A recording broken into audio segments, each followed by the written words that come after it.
News 18 India.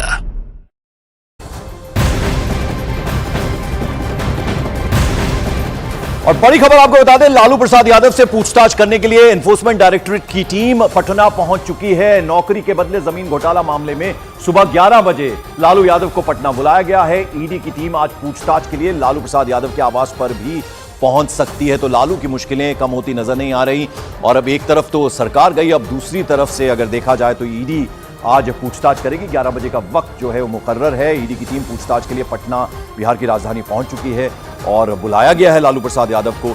और लालू के आवास पर किसी भी वक्त जो ईडी के अधिकारी हैं, कौन कौन से ऑफिसर्स हैं, अब इस पर नजर रहेगी। नौकरी के बदले जमीन घोटाला मामले में लालू यादव से बाकायदा पूछताछ होनी है और इसके लिए लालू प्रसाद यादव को आज बुलाया गया है। तो पटना में आज एनफोर्समेंट डायरेक्टरेट की टीम पहुंच चुकी है और किसी भी वक्त वो जो लालू प्रसाद यादव का आवास है वहां पर पहुंचेगी। 11 बजे का वक्त तय है जब ये पूछताछ होनी है।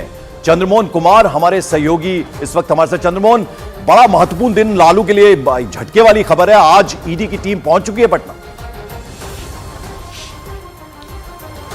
बिल्कुल, देखिए, और 11 बजे का वक्त है जब लालू यादव, जो सूत्रों से जानकारी मिली है उसके मुताबिक ईडी दफ्तर में पहुंच सकते हैं। हम ईडी दफ्तर के बाहर ही मौजूद हैं। लैंड फॉर जॉब का मामला है जिसमें लालू यादव रेल मंत्री रहते हुए अपने करीबियों और कई ऐसे लोग हैं जिनको देश के कई हिस्सों में स्टेशनों पर 4th ग्रेड की नौकरी दी गई और उसके बदले उनके परिवार के लोगों से जमीन लिखा ली गई है। और इस मामले में लालू यादव, राबड़ी देवी, मीसा भारती, तेजस्वी यादव और हेमा यादव का नाम है, जिसमें लालू यादव को आज ईडी की टीम पटना में पूछताछ के लिए बुलाई है। और अगर लालू यादव यहां पर 11 बजे के करीब पूछताछ के लिए जो उनको बुलाया गया है नहीं पहुंचते हैं, तो हो सकता है कि ईडी की एक टीम लालू यादव के घर पर जा सकती है जो उनसे वहां पर पूछताछ करेगी। हालांकि अभी जो जानकारी मिली है उसके मुताबिक लालू यादव तकरीबन 11 बजे के करीब यहां ईडी दफ्तर में पहुंच सकते हैं। शंकर आनंद भी हमारे साथ है। शंकर, जितनी बार हमने लालू प्रसाद यादव को देखा है वो तमाम रैलीज में चले जाते हैं, इंडी गठबंधन की जो भी मीटिंग्स होती है उसमें चले जाते हैं, लेकिन जब ईडी का मामला आता है तो हेल्थ का हवाला दे दिया जाता है। कितनी उम्मीद कि आज चूंकि ईडी की टीम पहुंच चुकी है पटना? देखिए पंकज जी, जिस तरह से केंद्रीय जांच एजेंसी ईडी की अगर बात करें तो जांच एजेंसी ईडी के द्वारा पिछले जो संबंध भेजा गया था उस संबंध में लालू प्रसाद यादव से पूछताछ के लिए उनसे ही बकायदा वक्त के बारे में पूछा गया था कि आप वक्त बताइए और जगह का भी आप तय करिए, जहां आप कहेंगे आपसे जाकर के जांच एजेंसी की टीम पूछताछ करेगी। तो लालू प्रसाद यादव के कहने के बाद उनके मुताबिक ही यह वक्त भी मुकर्रर किया गया है और जगह भी मुकर्रर किया गया है। लेकिन जांच एजेंसी की टीम कहना था कि हमारा जांच एजेंसी की जो टीम है वो आकर के आपसे पूछताछ करेगी। तो निश्चित तौर पे कहा जा सकता है कि आज की यह पूछताछ कई मायनों में बेहद महत्वपूर्ण होने वाली है।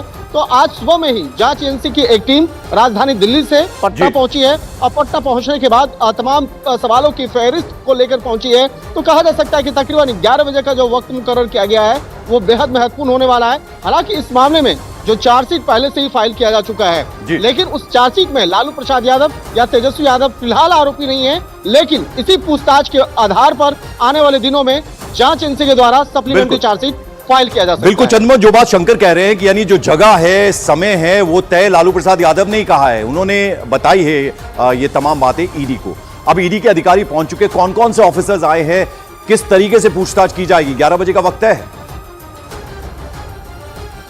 बिल्कुल, देखिए, जो पटना में ईडी के अधिकारी पहुंचे हैं दिल्ली से, वो ज्वाइंट डायरेक्टर लेवल के अधिकारी हैं और साथ ही उनके सबऑर्डिनेट भी यहां उनके साथ पहुंचे हैं। और पहले से जो टीम पटना में मौजूद है वो पहले से सवालों का फहरिस्त भी तैयार कर लिया है। तो साफ तौर पर अब लालू यादव के आने का इंतजार हो रहा है। माना जा रहा है कि लालू यादव को जब इससे पहले 19 जनवरी को ईडी की टीम सम्मन लेकर पहुंची थी, उससे पहले लालू परिवार की तरफ से ये कहा गया था कि उनकी तबीयत खराब है, ऐसे आलम में अगर दिल्ली पूछताछ होती है तो वो नहीं पहुंच पाएंगे और तबीयत खराब का हवाला दिया गया था। इसीलिए और ईडी की टीम यहां से पहुंची थी लालू के घर पर और उनको हाथों हाथ सम्मन दिया गया था। कहीं लालू परिवार ये न कह दे कि उनको सम्मन मिला ही नहीं। ऐसे में ईडी की टीम घर पर जाकर हाथों हाथ सम्मन देकर आई थी और आज पूछताछ के लिए पटना में अधिकारी भी पहुंच चुके हैं। और जो जानकारी मिली है उसके मुताबिक अगर लालू यादव 11 बजे इस ईडी दफ्तर में नहीं पहुंचते हैं तो ईडी की टीम उनके घर पर जाकर उनसे पूछताछ कर सकती है। चलिए चंद्रमोहन, शंकर, आप नजर बनाए रखें, आज का दिन महत्वपूर्ण है। लालू प्रसाद यादव को ईडी के सामने आना है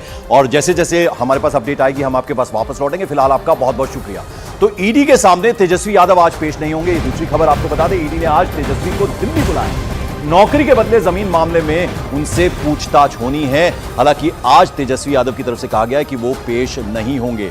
आज दिल्ली बुलाए गए थे, तलब किए गए थे तेजस्वी यादव, और परेशानियां लगातार उनकी बढ़ रही है। कल उनकी सरकार गई और आज ईडी ने बुलाया है, लेकिन अब जो खबर आ रही है वो ये कि तेजस्वी यादव आज दिल्ली नहीं आएंगे, यानी ईडी के सामने वो पेश नहीं होंगे। नौकरी के बदले जमीन मामले में तेजस्वी यादव से भी पूछताछ होनी है, लेकिन उनकी तरफ से कहा गया है कि वो आज नहीं आएंगे, यानी दिल्ली में नहीं आएंगे, एनफोर्समेंट डायरेक्टरेट के सामने पेश नहीं होंगे। तो एक तरफ लालू यादव का ईडी से सामना होना है, दूसरी तरफ आज ईडी ने दिल्ली बुलाया था तेजस्वी यादव को, वो दिल्ली नहीं आ रहे हैं।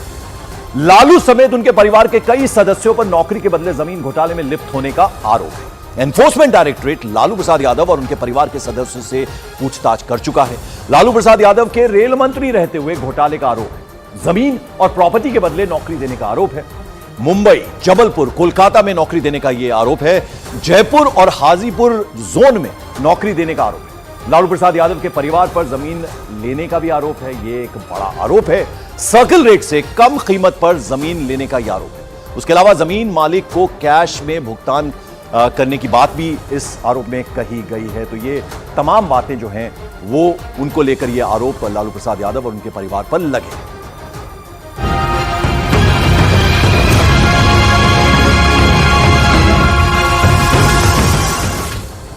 और जरा बिहार की बात करें। बिहार में नीतीश की नई सरकार बनने के बाद बिहार विधानसभा स्पीकर को हटाने की तैयारी शुरू हो गई है। स्पीकर अवध बिहारी को हटाने के लिए बीजेपी और जेडीयू अविश्वास प्रस्ताव लाएगी।